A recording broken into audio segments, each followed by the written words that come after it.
Hi అండి. అందరూ ఎలా ఉన్నారు? నేను చాలా బాగున్నాను. మీరు కూడా బాగున్నారని, బాగుండాలని మనస్ఫూర్తిగా కోరుకుంటున్నాను. ఇప్పుడైతే ప్రతి ఒక్కరికి హెయిర్ ఫాల్ అనేది కామన్ అయిపోయింది. ఆ హెయిర్ ఫాల్ అవ్వడానికి మెయిన్ రీజన్స్ ఏంటో ఇప్పుడు మనం తెలుసుకుందాం. అండ్ లాస్ట్ వరకు చూడండి, అసలైన మ్యాజిక్ లాస్ట్లోనే ఉంది. ఫస్ట్ రీజన్, షాంపూ ఒక్కటి కాకుండా మారుస్తూ ఏది పడితే అది వాడుతూ ఉండడం.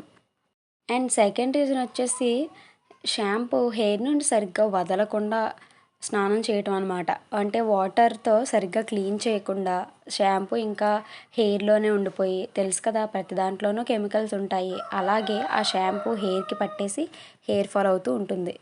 రీజన్ వచ్చేసి, ఆయిల్ సరిగ్గా పెట్టకపోవటం. కొంతమంది బద్దకిస్తూ తలకి సరిగ్గా ఆయిల్ పెట్టరనమాట. కొబ్బరి నూనె ఒకటే పెట్టాలి, అది హెయిర్ ఫాల్ని తగ్గిస్తుంది.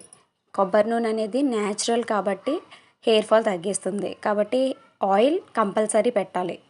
అండ్ ఫోర్త్ వన్, యూట్యూబ్లో చూసి ప్రతి అడ్డమైన హెయిర్ టిప్స్ వాడుతూ ఉంటారు కొంతమంది.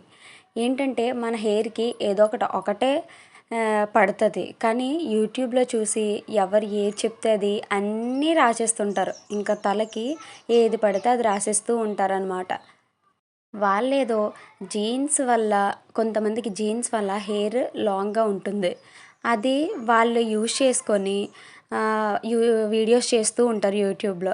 వాటిని మనం చూసి గుడ్డిగా నమ్మేసి ఏది పడితే అది ట్రై చేసేస్తూ ఉంటామన్నమాట.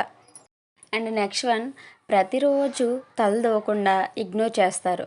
కొంతమంది ఏంటంటే ఇంటి పనిలో పడిపోయి తల సరిగ్గా దువ్వలేనందువల్ల ఏంటంటే పడుకున్నప్పుడు అలా ఉన్నప్పుడు తల చిక్కులు పట్టేస్తుంది. ఆ చిక్కులు ఇప్పేటప్పుడు హెయిర్ ఫాల్ అనేది ఇంకా కంపల్సరీ, అది వేరే చెప్పనవసరం లేదు కదా.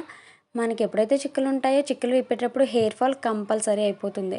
అలా అది కూడా ఒక రీజన్ అనమాట. మెంటల్ టెన్షన్స్ కూడా ఒక రీజన్. హెడేక్కి కానీ, హెయిర్ ఊడిపోవటానికి కానీ, మెంటల్గా కూడా పీస్ఫుల్నెస్ లేకపోతే మనం ఎన్ని చేసినా కూడా వేస్ట్గానే అనిపిస్తుంది.